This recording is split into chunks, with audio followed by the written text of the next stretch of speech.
everybody and welcome back to the Fantasy Football Fix YouTube channel. My name is FPL Phillips and today is the return of Eddie versus the algorithm. We've been out of action for a few weeks. I've had a holiday, which I've managed to get myself on. We've also just had too many game weeks coming thick and fast, to be honest, so we decided to give one or two of the videos a miss. But we're back, we're here, we're ready to take on Game Week 16 it is now, which is going to be a pretty big one by the sounds of things. I think that, to be honest, this Game Week, looking at the fixtures, looking at everything, looking at projection odds, it's going to be a good one. It's going to be a big one. And so I'm very, very welcome to my 40-pointer that I'll probably be getting at a maximum. But yeah, without any more further ado, let's get into things, catch up with how I'm doing against the algorithm so far this season, and see what my team and the Algo's team are looking like for Game Week 16.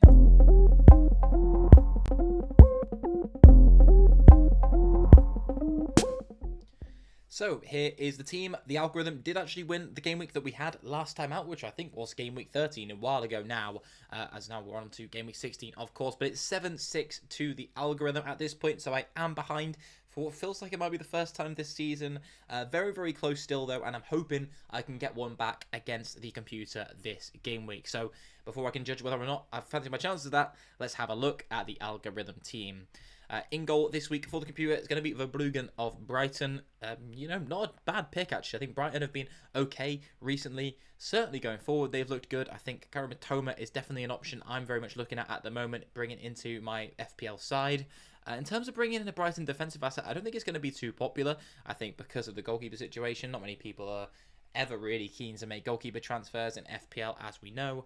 But they don't have some too bad fixtures coming up. They've got Crystal Palace, they've got West Ham, they've got Brentford in the next three. Brentford are a team that can score goals, as we know, and then after that, it's Villa and Arsenal. So it's not the best run of fixtures. I think there are teams like maybe a Chelsea who you could look towards if you're looking for a keeper right now, with 5 very, very solid fixtures coming up next for them.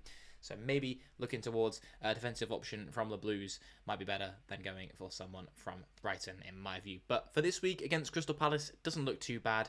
A team in Palace who have been scoring a few more goals recently, really struggled at the start of the season. I could easily see that being maybe a 1-1 in that game. But yeah, not too bad of a shout, I don't think, at all.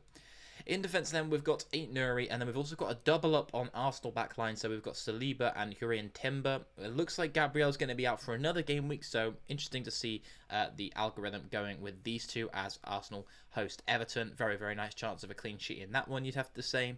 And then Aït-Nouri going up against an Ipswich side who've been pretty poor defensively this season. I really, really like this pick, and spoiler alert, I haven't actually gone for it, but I didn't even give Aït-Nouri much of a consideration, to be honest, or maybe as much as I should have given him. This Ipswich fixture is one that I probably really fancy him against, and Ipswich have been pretty poor, especially down the flanks. Aït-Nouri in some advanced positions, attacking, getting in behind. I could see this being a game where he does pick up, one attacking return, and if Wolves can then keep a clean sheet, then he could be in for a pretty nice haul indeed. So I'd be feeling pretty nice if I was going into this game week as an Aït-Nouri owner.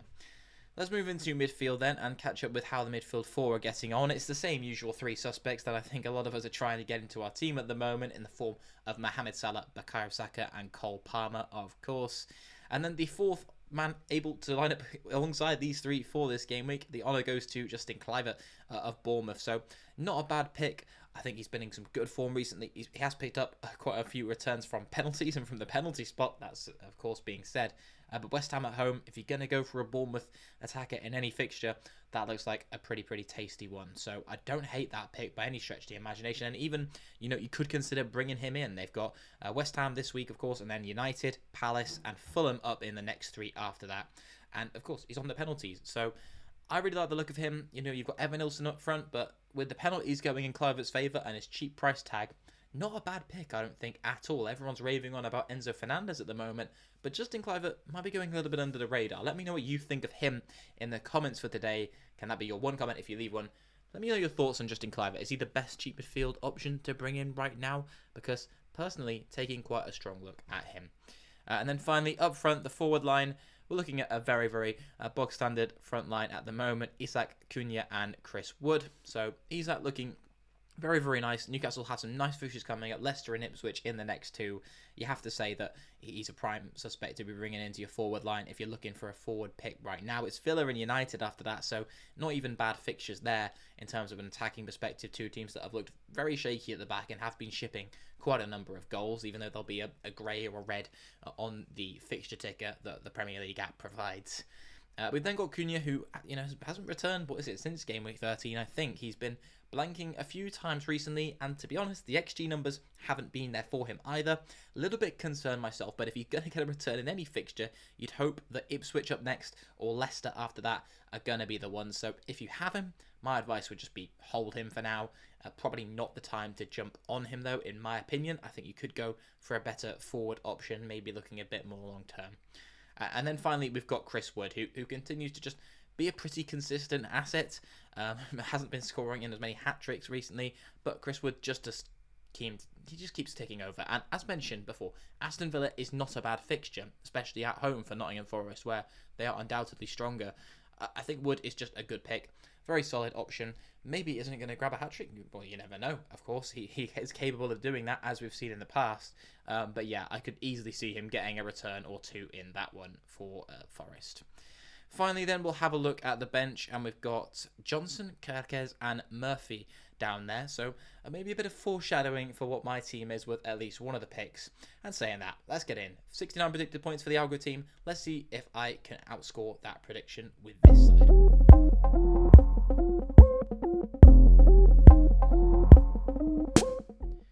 I didn't really talk about the captaincy, but yeah, it's on Mo Salah for both sides. We will be comparing that in just a moment because there's some very, very good options in the form of Salah, Saka, and Palmer this week, and I've got all three of those, unsurprisingly, in my side as well. I did opt to go for Enzo Fernandez over going for Justin Kluivert. I just thought it was a bit more interesting to kind of put them up against each other, to be honest, but I was very, very on the fence with who I would go for. And instead, I've gone for Evan Nilsson up front to invest a little bit in that Bournemouth attack against West Ham. I've also got João Pedro in here, just not really backing Cunha's form at the moment myself. And to be honest, when I was making this team, before I'd seen the Algo team, of course, I just wasn't really considering Cunha as much as some of the other options. It did help me a little bit with the funds as well to invest in Trent Alexander-Arnold at the back. Someone who I think a lot of people are considering bringing in this week. He's got Fulham, he's got Leicester and West Ham inside the next four fixtures as well. So it's not looking too bad for Trent. And yeah, I mean, he might just come into that burst of form where you're going to want to own him at the start of it. And a very, very capable asset, as we know, in the history of FPL. Probably the number one defender of all time. And yeah, alongside him, I've gone for Kerkez of Bournemouth. Just been looking very, very good. Very, very attacking lately. Just one that I think I'm even considering bringing into my own personal team. And if I'm making a defensive transfer this week and I'm advising on who to go for, then Kerkez would probably be my guy. And then Saliba as well, I've got in with Raya. So I've still got a double up on the Arsenal defence in my side as well. The bench, Zabineri and Davis are the only two really of note there. Chowdhury was just for funds, going with the cheapest midfield option. But yeah, this is my team. It's only predicted 64 points, so 5 less than the algorithm. I've seen a bigger gap than that before, but I'm feeling pretty confident. Not a huge amount of changes. Obviously, we've still got Isak in there as well. We've still got the same midfield three, same captain, and Saliba as well shared between the teams. But the changes that I've got and the differences to the algorithm side, I'm backing myself this week. Let me know in the comments if you think otherwise, of course. Then finally, let's take a quick look at the captaincy. And as always, bring in the captaincy matrix to help you decide who to put your armband on for this game week.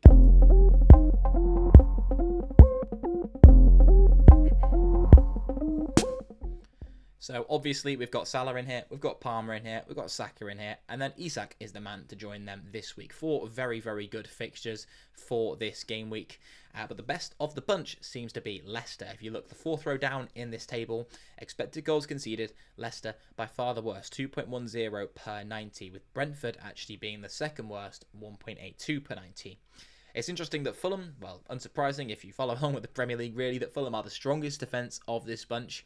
It'll be a green fixture, but Fulham is one of those teams who are not surprisingly, they are pretty solid and maybe go under the radar amongst casuals as a team who are actually a pretty good defence.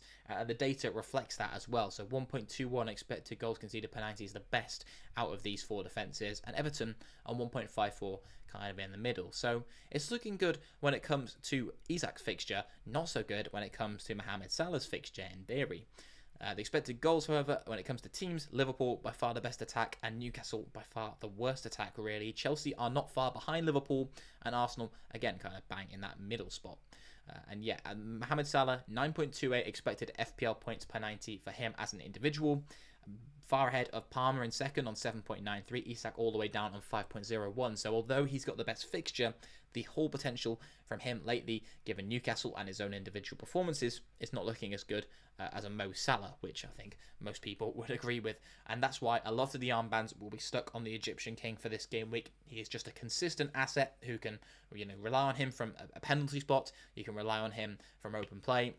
And Liverpool at the moment just look like a very strong title force, and I think that will be the justification that a lot of managers have for going with him for this game week. If you're looking elsewhere, I actually do like the look of Cole Palmer. He would be my second choice and vice captain for this game week. As we saw last week, sometimes it's important to change your vice captain, and Palmer last week was a great example of that. So yeah, he would be my second choice. Then I'd probably have Saka and then Isak last. But yeah, let me know down below if your captain for this game week is anyone else other than Mo Salah, basically.